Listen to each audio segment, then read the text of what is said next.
আমার জন্য চরম সৌভাগ্যের বিষয় যে স্বয়ং চৈতন্য মহাপ্রভু যে বিগ্রহকে স্পর্শ করেছেন, স্বয়ং রামকৃষ্ণ পরমহংসদেব, স্বয়ং মা শারদা, গিরিশ ঘোষের মতো বঙ্কিমচন্দ্রের মতো ব্যক্তিত্বরা যে রথের দড়িতে হাত দিয়ে পুণ্য লাভ করেছে, 630 বছর পুরনো রথযাত্রা এবং শ্রী জগন্নাথ দেবের বিগ্রহ আর স্বয়ং চৈতন্যদেব মহাপ্রভু তিনি এই রথযাত্রা এবং এই ক্ষেত্রকে নবনীলাচল বলে আখ্যা দিয়েছেন। সেইখানে এসে আমি নিজেকে ধন্য মনে করছি। আমি আয়োজকদেরকে ধন্যবাদ জানাই আমার মতো একজন মানুষ, সাধারণ মানুষকে এখানে দেখার জন্য, এবং যেভাবে আজকে মা প্রভুর দর্শন পাওয়ার, প্রভুকে স্পর্শ করার যে সৌভাগ্য, সেই সৌভাগ্যের জন্য আমি আয়োজকদের ধন্যবাদ জানাতে চাই এবং আমি কৃতার্থ এবং তাদের প্রতি সারা জীবন কৃতজ্ঞ।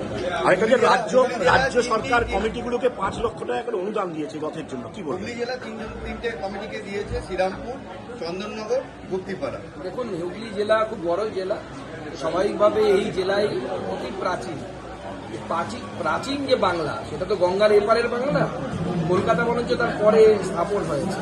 স্বাভাবিকভাবে এখানে প্রাচীন রথযাত্রা আছে।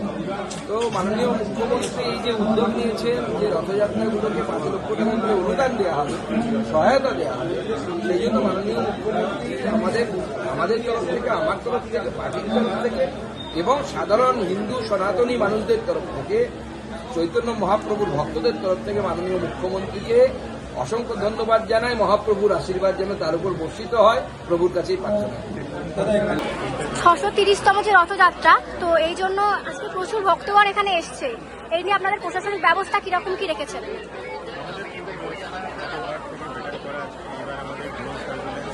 সিসিটিভি সার্ভিলেন্স, তাছাড়া আমাদের বাইনোকুলার দিয়ে ওয়াচ টাওয়ারের লোক দেওয়া আছে, আর এটা ছাড়া সেন্ট্রাল ফোর্সের 4 কোম্পানি এখানে মোতায়েন করা আছে।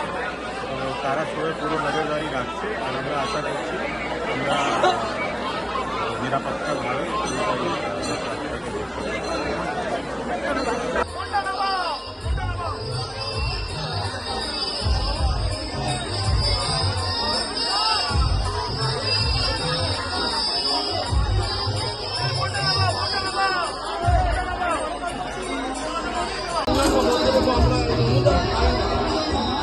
এবছরই পেয়েছি, আমাদের বলার আগেই উনি তাদের অনুদান